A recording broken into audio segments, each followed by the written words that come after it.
to also develop a reasonable tolerance as grievers for other well-meaning people out there that are trying to help you in the best way they can, but don't know how, and will sometimes say things that will confuse you or even get you a little bit angry.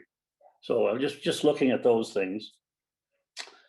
And I've often had people come up at the end of the talk and they said, I really like the point you made on permissions.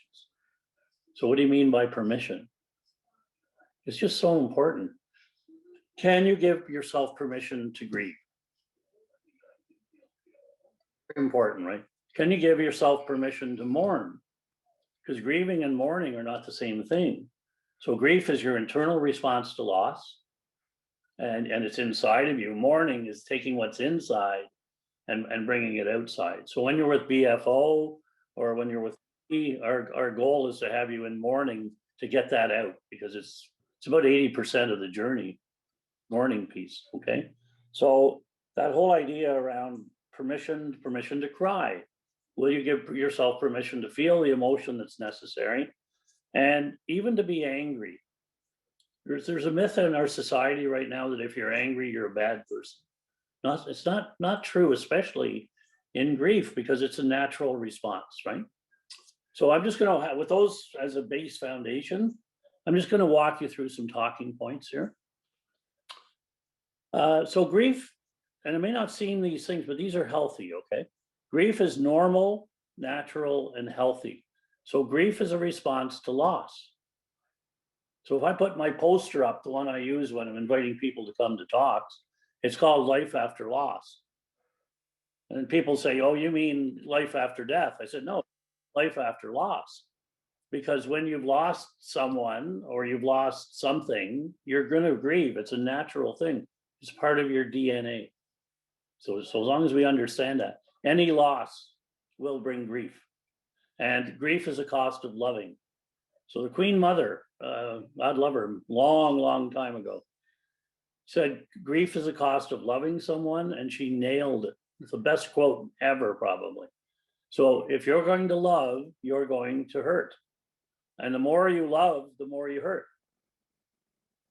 I hope that makes sense for you. So grief is a cost of loving, and the stronger that you love, probably the more intense the grief is going to be, at least initially. So grief is an unwelcome and painful experience. I kind of like to start with that because it's very important.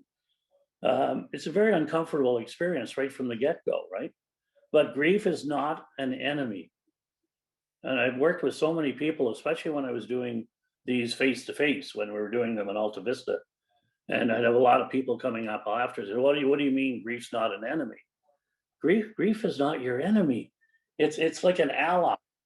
So it's the two of you versus the loss. Grief and you versus the loss. You don't want to push grief away as something you don't want. You have to actually accept it. I'd say even embrace it, because it's going to help you get through. Now, the problem is we don't understand grief because we're in a grief avoidance society now. So people don't have any learning around it. So when Julianne introduced me, I'm a grief educator. I'm not a therapist. I'm not a psychiatrist. I'm not an IST, period.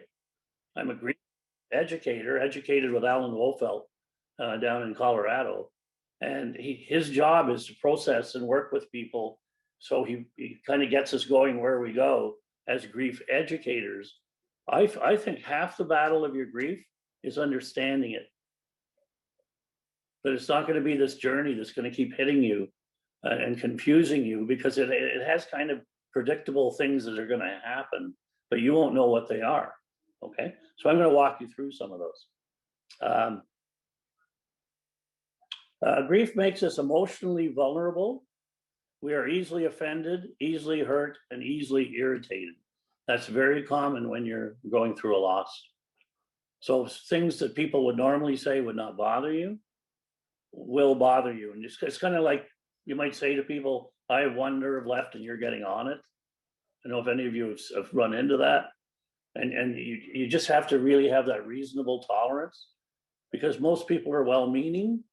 They want you to be back to who you were before the death, and you can't go back there.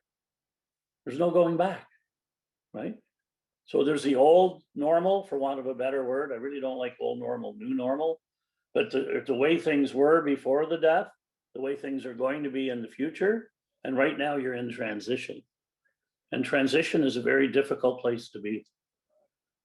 It's confusing. You can look in the mirror sometimes and you might say, gee, am I still a mother? I've lost my daughter. Am I still a wife because I've lost my spouse? Am I still a husband because I've lost my wife? And it gets very confusing in that transitionary period. And that's kind of the role that BFO plays. And they've been doing a wonderful job for a long, long time.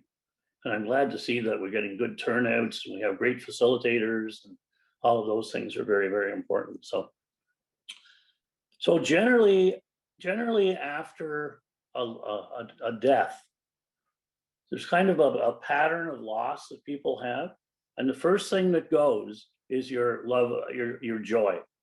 Your love of life tends to be the first thing. So it's like you're a pilot light and it's just extinguished itself. And everything that you liked from before, you may not like now. Things don't taste right. You don't want music. You don't want pictures. And it's almost like your joy is gone and you're probably thinking it'll never come back, but it will. It's very rare I've ever seen people that didn't heal where their joy came back, but it's waiting for you to go through your grieving and your mourning. And it's just waiting, going, you go through that and I'll be there. And as a matter of fact, what happens for some people, they actually have survivor guilt or joy guilt is when they start to feel well, and they might think they're feeling well too quickly, is they'll actually feel guilty. I laughed the other day. Is it too early? Like, what's the time frame on mourning? Is it like a year? Is it like 17 months? I had a fellow the other day said it's 17 months since my wife died, and I have an opportunity to go out on a date. And I said, do you want to do that? He says, is it too early? No one can define that, right? But there's expectations in society that everybody's kind of looking at and afraid of. So we kind of be looking at those things. That's called Anedonia, by the way. It's Anhedonia. It's actually a disease. Anedonia, lack of joy in doing the things that you love doing. And it's only temporary. So if you'll just bear with me and bear with grief and continue with BFO and work your way through your grief, you're going to heal and you're going to do just fine, but you can never go back to the way things were. Okay, and I'm going to walk you through those 4 steps of, I think I'll do it right now, actually. For mourners, there's 4 basic things you need to understand. So number 1 is you have to acknowledge the death or the loss. That's necessary. Now you're here, so you've obviously done that, right? So as hard as that is, you have to acknowledge the fact that someone has died. Now the second thing is you have to feel the loss, the pain. And the pain is non-negotiable. Now, what do people tell us when we're in pain? Stay busy. Really need you to get busy, because if you're busy, you don't have to think about it. If I was working with you, the first thing I'm going to say is you don't want to run away from it. You want to embrace it. Yeah, but it's going to hurt. Yeah, but grief is a cost of loving. Would you rather have not loved at all? And most people I ask, I say, if you could go back with the same person and have that person for the same amount of time and with the same ending, would you do it again? And almost everybody says yes. Yeah, but then you'd go through it again. But it's worth the loving to have that pain at the end. So the second thing is feel the pain. The third thing is the toughest one of all. Change the relationship from one of physical presence to one of memory. You can't keep the person around physically, and that's a temptation for a lot of people. They don't want them to disappear, so they're trying to keep them around. There's any number of ways to keep people around physically. It's like, don't move a sweater off a chair. Don't change the answering machine. I have someone just this week, we took her husband's name off the answering machine 3 years after he died. But it took her 3 years to be ready to the point where she could do that. And I encouraged her to take her time. Don't let people rush you to go through your grief. Don't let people tell you you have to get rid of everything that reminds you of the person. There's no rush on that. Just take your time. When it's time, you can do that. But be careful you're not trying to keep them around physically present when they're not. Okay. And then the fourth thing of a mourner is adjust to your new life without that person in it. So those are the four basics. When I work with Dr. Alan Wolfelt down in the US, those are the four key things we have to key in on. So acknowledge the death, feel the pain, change the relationship, physical presence to one of memory, and adjust to the new reality. Okay. Grief is as personal and unique as your fingerprint. And that leads to the next talking point here.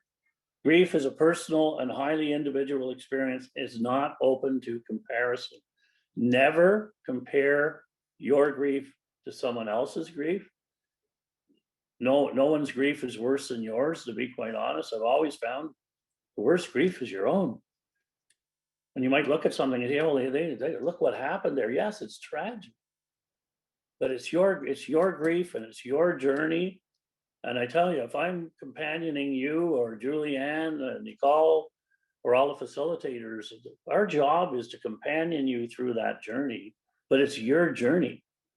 And no two are the same. So don't compare. Please don't do that. So-and-so seems to be doing so well. You don't know that. They might appear to be doing well.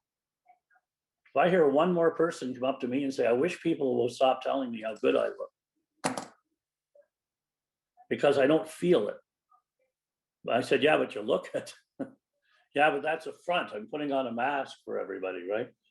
And I said, that's okay if you want to do that, but don't be embarrassed to say to people, when people come up to you and say, how are you doing?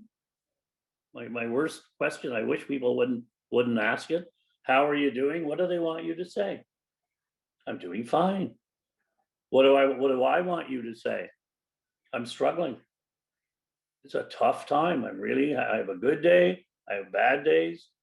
It's really a struggle. Thanks for asking. Because people want you to go back to where you were. And you really can't do that, right? Rhetorical question here. Has anybody told you that time heals all wounds? Because I normally, when I put my head up, the heads start bobbing up and down. Yeah, time heals all wounds. Who is telling you that? Probably well-meaning people and people that love you and like you, right? I don't know where they're getting this information, but that is an expression that's been around forever. In grief, time does not heal by itself. It's what you do with it. So for you to have the courage, honestly, to have the courage to come out to these sessions, for those of you, it's a first night. My first nights were at Tubman Funeral Home long time ago, and I sat outside in my car for the first two sessions because I didn't have the nerve to go in. And luckily, Barb Richardson, who was the pastor doing that talk, come out one day and rapped in the window because she heard there was some guy sitting in the parking lot. And it fundamentally changed everything. How did I end up doing this? It's thanks to Barb and a couple other people, right? So it takes a lot of courage to come out. And if you're here with a special friend, I love special friends that will bring you to something like this and be there for you. I hope you have safe ears, because there's a lot of safe ears at BFO. And for me, I like to think I have them, where you can talk and not be judged. It's very, very, very important. So time doesn't heal all wounds by itself, okay? You may be reading in your notes about grief. Now, not everybody agrees with this, but I don't think grief has basic stages or steps. Elizabeth Kubler-Ross, who, if you ever do any reading on grief, she's kind of like one of the people that people look up to, and she's now passed on. But she did some work on when people receive terminal diagnosis, the majority of them go through a series of 5 steps, but it was never meant to be applied to grief. She said that was never the case. So you don't get angry necessarily, and you don't get into depression necessarily, and all of these things, and you don't do bargaining necessarily. She said grief is like a roller coaster, and it's really important that we understand it. So a roller coaster if you look at this, now here's your roller coaster in grief. And this is a neutral emotion, okay, right here. So it's like a roller coaster. So it goes down. Now, how far down do you think it goes? Pretty far down when you're first in grief. Now, how long do you stay there? A lot longer than you'd like. Then you come back up, but the roller coaster only brings you back to the neutral. So in the first few weeks after a death, it's down, there, up, down. You're not hitting the up part at all. But as you continue to do it, then you start to go up, and the downs are less far down, and the ups are a little higher, and they're less frequent. And then you start to heal. And she said, look, it's like a roller coaster. It's like waves in the ocean. She says, if you walk in the ocean and you have water up to your knee, you can negotiate, you can walk. If you have water up to your shoulder, it's a lot harder, but you can still move forward. And if you have a tsunami is the tidal wave, or it just blows you away. She says, you will have days like that when you're healing. And this is her biggest piece that people don't get. Okay? Grief is like waves in the ocean. You do your best healing on your worst days. And I know half of the group's probably going to shake their head and say, where'd you get this, loser? Who's going to tell me information like that? That is a necessary piece for you to know. Once you start mourning, there's no going backwards. It's all forward movement. So if you have a good day or a half good day, that's forward. If you have a bad day, that's forward.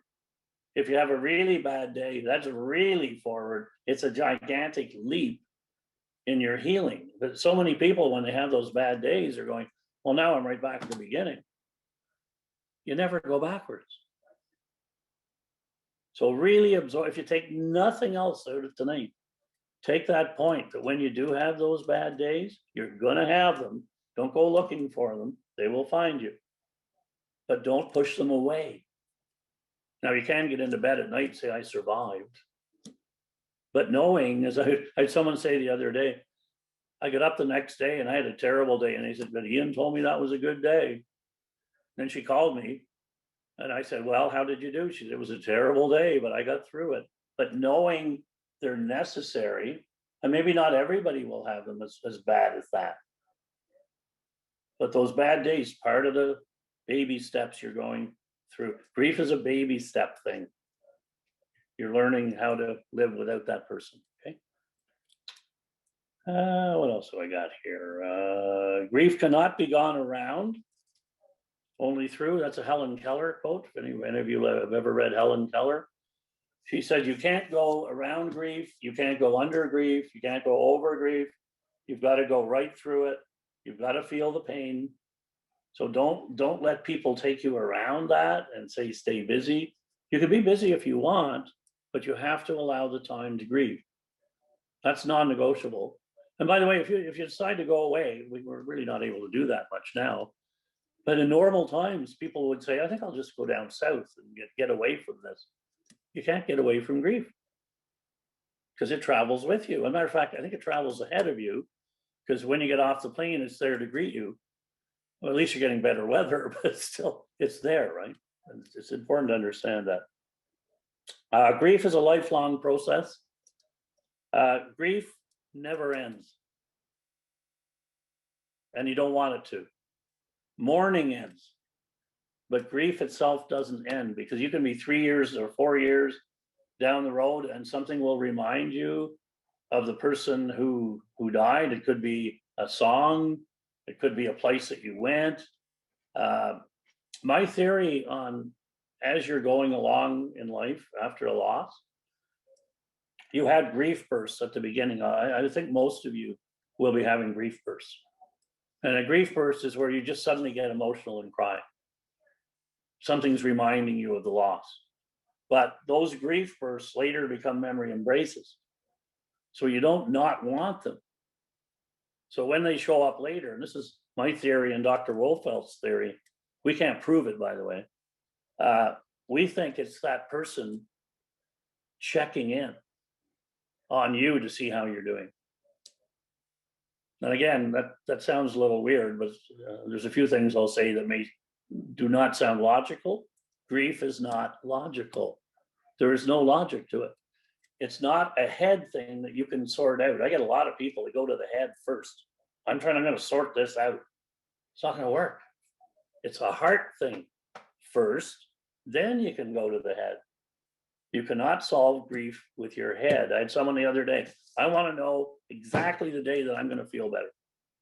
We're going to start today at 12:01, and I want to know when I'm going to feel better. I said, can't do that. Well, why don't you know? I said, it's your journey. Now, I know your journey may vary depending on what you do with it, but we can't put a time frame on grief. You know, so many people say, well, you know, a year, after the first year, everything will be fine. No, might be fine, might not. You can't put a time limit on it. Oh yeah, but after 1 year, you've done all the firsts. Well, for most people, they haven't done all the firsts because they were numb for the first 4 months. So any firsts that happened in those first few months, you didn't feel emotionally, right? And by the way, when my wife died, I think my 4th year of our anniversary was way worse than the 2nd and 3rd. So I say grief never ends. It just softens over time. But you'll go to an event. You know, someone just went to a wedding last weekend.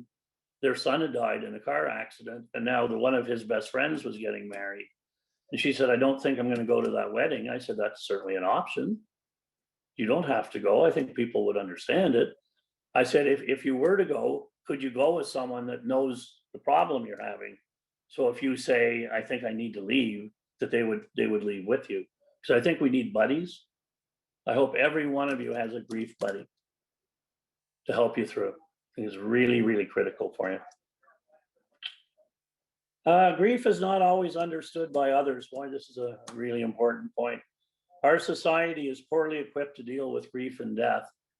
So if we live in a grief avoidance society and you have a loss, what's going to happen?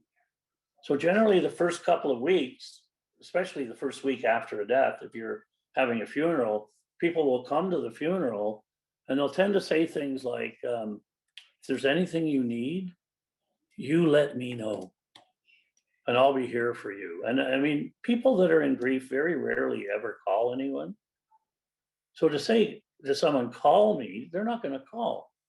Now, the people that like you or even love you, they don't know what to do with you right now. So after a couple of weeks, as everybody settles back into their lives, what do? They pull back. They're not going to call you. What are they waiting for? They're waiting for you to call them. You're waiting for them to call you. And that's part of that reasonable tolerance that I talk about, and understanding other people are confused and they may not know what to do. So if you feel comfortable there's someone you want to talk to, you call them and say, you know, I could really use a conversation. I could really use a cup of coffee, or, you know, a Zoom perhaps, to those that you want to talk to. But don't be waiting for them to take the initiative, because most people don't do that. A lot of stuff is not fair, right? You have enough on your plate right now. You don't need any more responsibility. But I'm sure Julianne, she and I have been doing stuff for a while. And Laurie, you've been doing stuff for a long time. You just want people to understand what we're doing, but people just don't have that basic understanding. They're confused. I remember a story, my best friend, George, when my wife was dying in the hospital, he didn't come in. He wasn't in the hospital at all. And I was so frustrated. Like, well, how do your friends not be there for you, right? How do they not step up? And his wife called me one day and she says, just to let you know, because if George finds out about this, we're going to get divorced probably. But he's in the hospital right now. And he was in the hospital on Tuesday, and he passed out at the elevator, and they put him in emergency. And then he was in yesterday and passed out just getting off the elevator, and they put him in emergency. And he's on your floor right now. And then he was at the door. He was white as a sheet. Now, luckily, we had another bed in the room. They put him in the other bed. And what a life lesson, eh? When you think about it. I might have been mad that he wasn't there, but he was doing everything possible. But some people don't do death. They don't do these things well. It's not that they're not good people. So I always say to people, gee, be careful with the people in your life that maybe have let you down and disappointed you a little bit. There might be more there than meets the eye. And by the way, some people just do not have the moral strength and character to come through when you need them. They just don't. But it doesn't mean they're not good people, right? Your heads can go up and down if you want to. So grief is a crazy making complicated process. You think you're going crazy, you're not. You're not. The second thing that goes, by the way, after Anedonia, your loss of joy is your loss of memory on the short term and your ability to stay focused. So all of a sudden you're losing things that you would never lose before. If you lost them before, it's a whole other thing. But in grief, memory, short-term memory can be a real problem. You better have a pad with you and a pen with you, a phone with you where you can take notes. Those things are critical. Okay, because you're going to have memory lapses. You'll find your keys in the freezer, and you're going, "How could I do that?" You're just not paying attention, and that's part of that grief initially, right? That comes back. It's not going to stay that way. Let's see what else I've got here. These are my talking points. Grief is not being able to think about anything else. I've noticed with my work over the years, generally in most cases, women grieve 24/7. There's no real breaks, and about 80% of I put in that category. About 20% will be different, but it's about 80% of men grieve differently.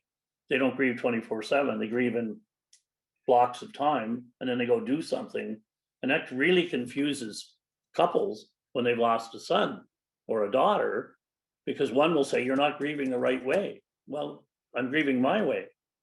So I have to work sometimes with couples to say, like, you're grieving your way, you're grieving your way. You need to understand what that person needs, but you need to understand that person's not doing that to bother you. That's just their way.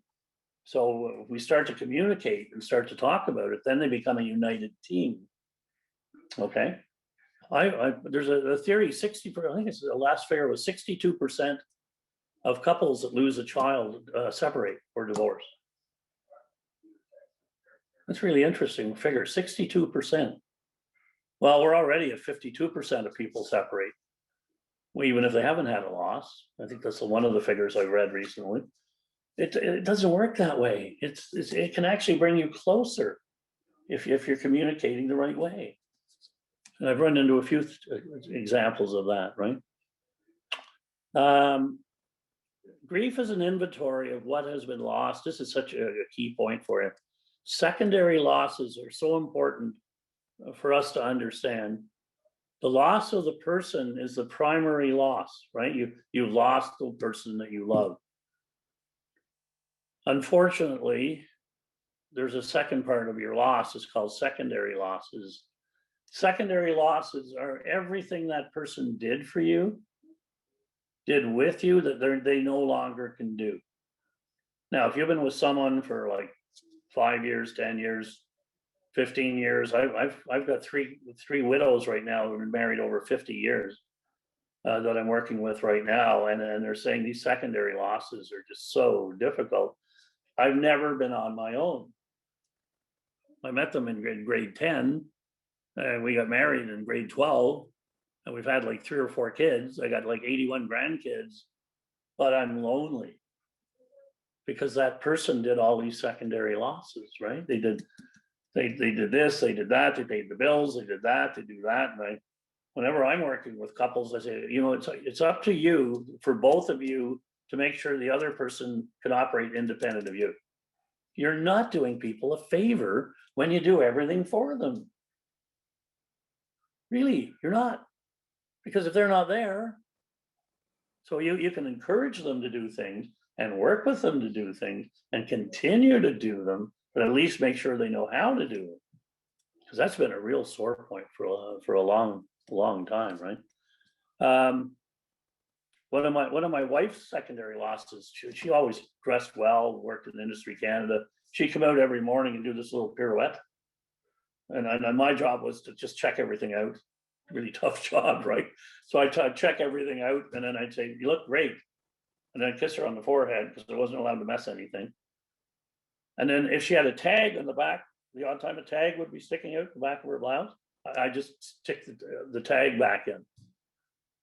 And I love doing that. And you know, the funny thing was, as I went on, that was the one thing I missed the most. We all have the secondary losses that we miss the most.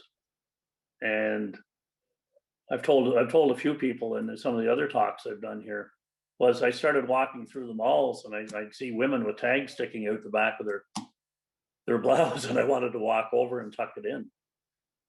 Maybe not be the best way to meet people, right? It was just one of those things that it gets into your psyche, you know, whatever that person did for you. And it's hard to not have those. Who does the snow shoveling now? Who does this? Who does? Lady recently, she says, this is the weekend my husband would go away hunting every year, and he's not going this year. So it's very, very sad. We can deal with those secondary losses, though. Just acknowledge them. Acknowledge the loss and just say to the person, I know, again, it's going to sound odd, just thank them. Just thank your person. Talk to them. Thank them for doing those things for you all the time they were there. Say, I know you can't do them for me now, but I just can't say thank you enough.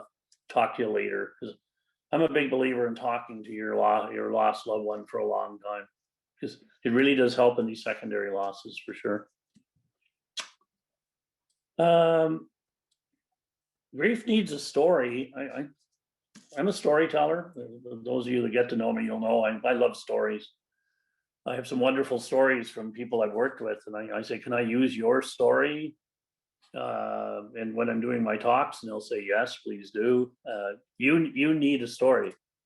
You need to tell a story of your life with that person, right? That's very, very important. How did you meet? If I was working with a few of the first thing I'd say is, tell me about your spouse. Tell me about the person who died. How did you meet? I love that. How did you meet? It's always like a blind date, or I was pulling them out of a cab, or there's nobody ever met normally. There's great stories, right? How did you meet? Tell me about them. What did they enjoy doing? What do you miss the most? So we get to know. See, what are we doing when we're talking about them? We're moving them from physical presence to the past. And that's what they'll be doing in your group sometimes, right? Really important that you share that and talk that through. So stories are important. Grief is about questions. Grief is asking why me and knowing there's no answer. Now, some of you, this will not have affected some of you at all. Some of you it will. When there's been a death, sometimes people will say, why me? Why now? Why this way? Especially in suicide. I've been doing suicide work for a long, long time. Why this way? Why did they not trust me enough? These are questions, but they actually need to be asked, because you're trying to make some kind of sense out of it, but there's no answers. So people will say to me, well, how can you recommend people ask questions when there's no answers? You don't need answers. You need to ask the question, because you're releasing that emotion from inside to outside, right? No matter what age. So someone just recently, their father died, 90 years old. And people at the funeral are going, oh, well, he had a good life. Seriously? That's what you say? But again, well-meaning people that don't know, have never been taught what to say. Well, all he needed to say was, I'm so sorry. So sad for your loss. You must really miss him, right? That's all you need to say. But then, he's gone to a better place. God needed a gardener. People go through with all of these things, meaning well, but it kind of hurts it when you hear that. So grief is retracing steps, wishing how things might have been different. Often when there's been a death, we'll kind of look like we're looking through like a camera very slowly over the last few months to see, was there something that I missed that if I had seen, they might still be alive today. And most doctors I've talked to, when someone has died, generally it would not have been stopped by someone seeing that in many, many cases, right? But we have that feeling, and we probably could have done more. That's survivor guilt in many cases, right?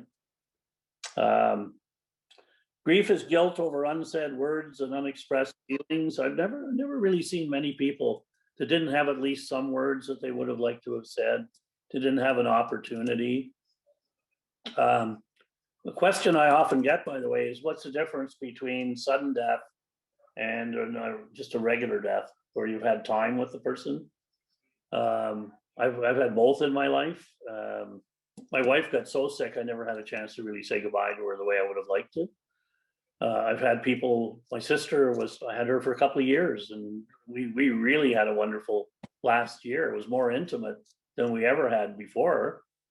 So sometimes that period of time can be very good for you, but because you don't have that doesn't mean it's the end. I'm a big letter writer guy, where I think it's really something to do to be journaling, which is mourning, and writing letters to the person who died and just saying what you would have liked to have said to them, and find a pair of safe ears that you can read that letter to. It's very, very powerful when we do that. So